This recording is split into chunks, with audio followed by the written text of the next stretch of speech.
अब इससे आगे हमें कुछ बिंदुओं का ध्यान रखने की ज़रूरत है। जैसे जो हमारे पास संग्रह दिया हुआ होता है या समुच्चय दिया हुआ होता है, उसमें वस्तुएं या सदस्य होते हैं। वस्तुएं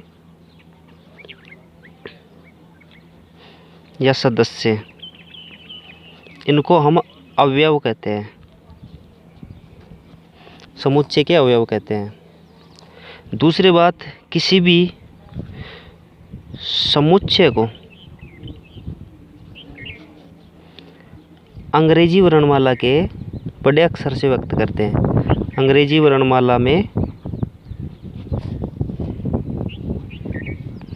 बड़े अक्षर से व्यक्त करते हैं, बड़े अक्षर से व्यक्त किया जाता है। और तीसरा, इसके जो अवयव जो होते हैं ना, अवयव, इन्हें छोटे अक्षरों से, अंग्रेजी वर्णमाला के छोटे अक्षरों से व्यक्त करते हैं, छोटे अक्षरों से व्यक्त करते हैं। 3 बातें तो मुख्य ये हो गई। और चौथी बात हम करें तो कोई समुच्चय होता है, उसे अंग्रेजी वर्णमाला के बड़े अक्षर से व्यक्त करते हैं और इसको एक मंजिला कोष्ठक के अंदर दर्शाया जाता है। अब मंजिला कोष्ठक के अंदर अवयव लिखे जाते हैं, तो मंजिला कोष्ठक के अंदर जो अवयव लिखे जाते हैं उनको लिखने के 2 तरीके होते हैं। उन्हें 2 विधियों का रूप दिया हुआ है, या फिर हम कह सकते हैं कि किसी भी समुच्चय को निरूपित करने की 2 विधियां होती हैं। समुच्चय निरूपण की विधि। समुच्चय निरूपण की 2 विधियां होती हैं। तो समुच्चय निरूपण की 2 विधियां कौन कौन सी होती है? पहली विधि को हम कहेंगे रोस्टर विधि, रोस्टर या सारणीबद्ध रूप।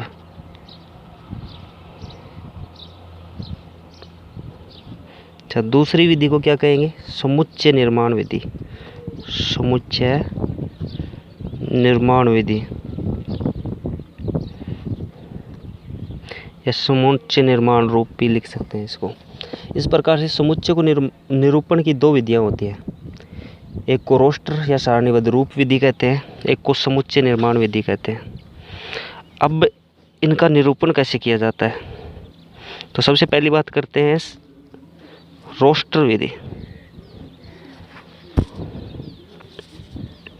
रोस्टर या सारणीबद्ध रूप, इस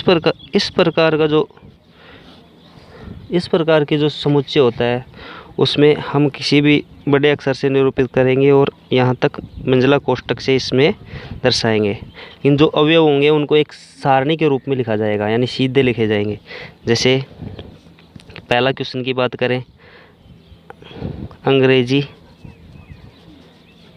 के स्वर, अंग्रेजी वर्णमाला के स्वर, इनको यदि एक समुच्चय के रूप में लिखें तो ए बराबर ए, ई, आई, ओ, यू, इस प्रकार से व्यक्त किया जाता है। यहाँ हमारे पास ये ए एक समुच्चय है जिसको व्यक्त करने या निरूपित करने के लिए हमने रोस्टर विधि का प्रयोग किया है। रोस्टर विधि का प्रयोग किया है। यहाँ देखो, हमने इसके जो अवयव हैं ए, ई, आई, ओ, यू, इनको छोटे अक्षरों से निरूपित किया है। तो यहाँ हम देख सकते हैं कि किसी समुच्चय को निरूपित करने के लिए जो अवयवों की ज़रूरत पड़ती है, जो सदस्य होते हैं, उनको हम अवयव बोलते हैं। ए, ई, आई, ओ, यू, इनको छोटे अक्षरों से व्यक्त किया जाता है। पूरे समुच्चय को बड़े अक्षर से व्यक्त किया जाता है, मंजिला कोष्ठक के अंदर लिखा जाता है। दूसरी विधि का नाम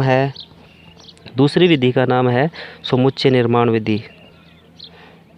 समुच्चय निर्माण रूप।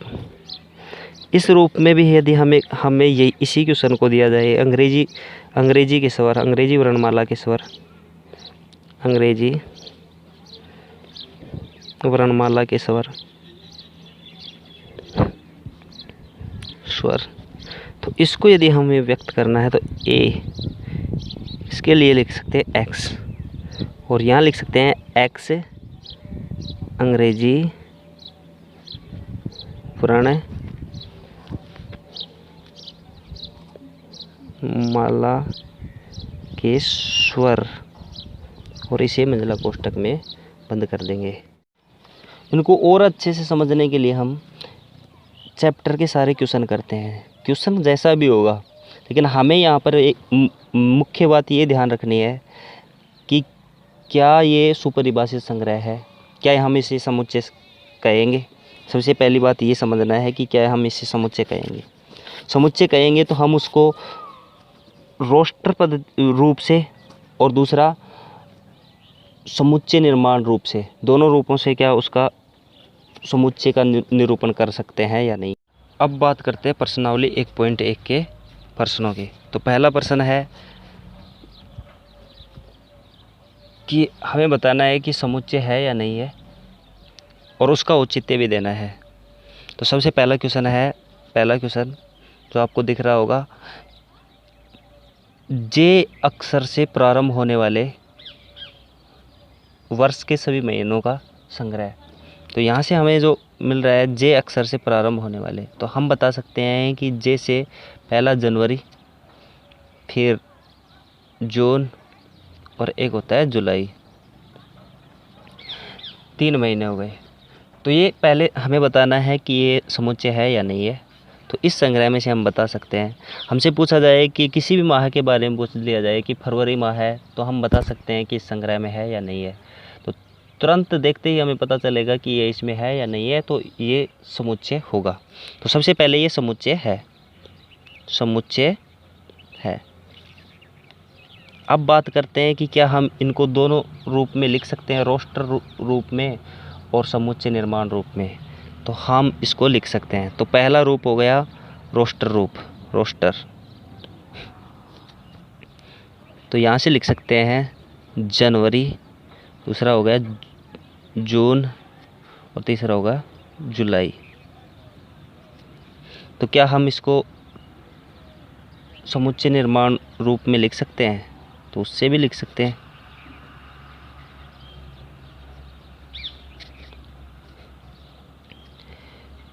एक्स, और एक्स है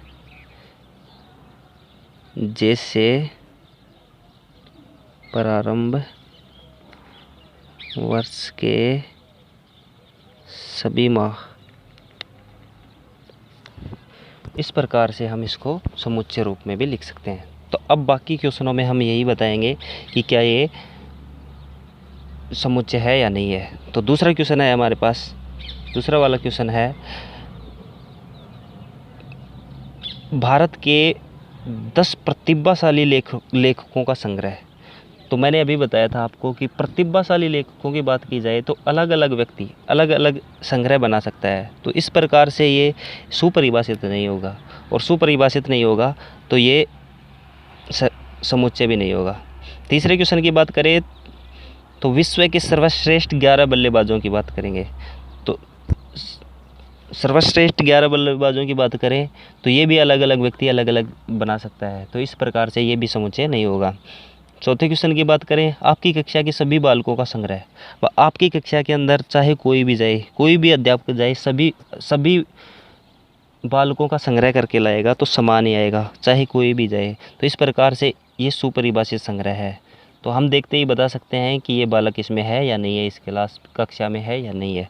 तो इस प्रकार से ये भी एक समुच्चय होगा। बात करें अगले क्वेश्चन यानी 5वें क्वेश्चन की बात करें तो 5वें क्वेश्चन में है 100 से कम सभी प्राकृत संख्याएं। तो 100 से कम सभी प्राकृत संख्याएं, 100 से कम तो सभी प्राकृत संख्याएं। तो इसका मतलब ये प्राकृत संख्याएं 1, 2, 3 और इस तरह से चलती जाती है और 99 तक जाएंगी। तो हम हर संख्या के बारे में बता सकते हैं। हमसे पूछा जाए कि 78 की बात की जाए तो ये इस संग्रह में शामिल होगा। यदि हमसे पूछ लिया जाए कि 101 तो इसके बारे में बात की जाए तो ये इसमें शामिल नहीं होगा। हमसे पूछा जाए कि 100 तो ये इसमें शामिल नहीं होगा। तो हमें जो दिया हुआ संग्रह है वो सुपरिभाषित है, इसलिए ये समुच्चय होगा। लेखक प्रेमचंद के सभी द्वारा लिखे गए सभी उपन्यासों का संग्रह। तो सभी उपन्यासों का संग्रह यदि हम बनाएंगे तो सभी, चाहे कोई भी व्यक्ति बनाए, उनका जो संग्रह होगा वो समान ही आएगा। और यदि संग्रह समान आएगा तो हम कह सकते हैं कि ये एक समुच्चय होगा। आगे सभी समपूर्णांकों का संग्रह तो 2, 4, 6 इस तरह से चलता जाएगा, तो ये भी एक समान संग्रह होगा। यहाँ से बात की जाए तो समपूर्णांक होंगे। समपूर्णांक हैं तो यहाँ से हमें किसी भी संख्या के बारे में पूछा जाए, यदि कहा जाए कि 3 तो इस संग्रह में है या नहीं है, तो हम बता देंगे नहीं है। यदि हमसे पूछा जाए कि 8 तो है, तो इस प्रकार का ये संग्रह सुपरिभाषित है, तो हम इसको कहेंगे समुच्चय। इस अध्याय में आने वाले सभी प्रश्नों का संग्रह, तो ये भी अलग अलग व्यक्ति यदि देखेगा तो वो सेम ही संग्रह लेके आएगा। इस प्रकार से ये संग्रह भी सुपरिभाषित है और इसे भी हम समुच्चय कहेंगे। तो इस प्रकार से हमने पहला प्रश्न कंप्लीट किया है। बाकी प्रश्न अगले वाले वीडियो में करेंगे। धन्यवाद।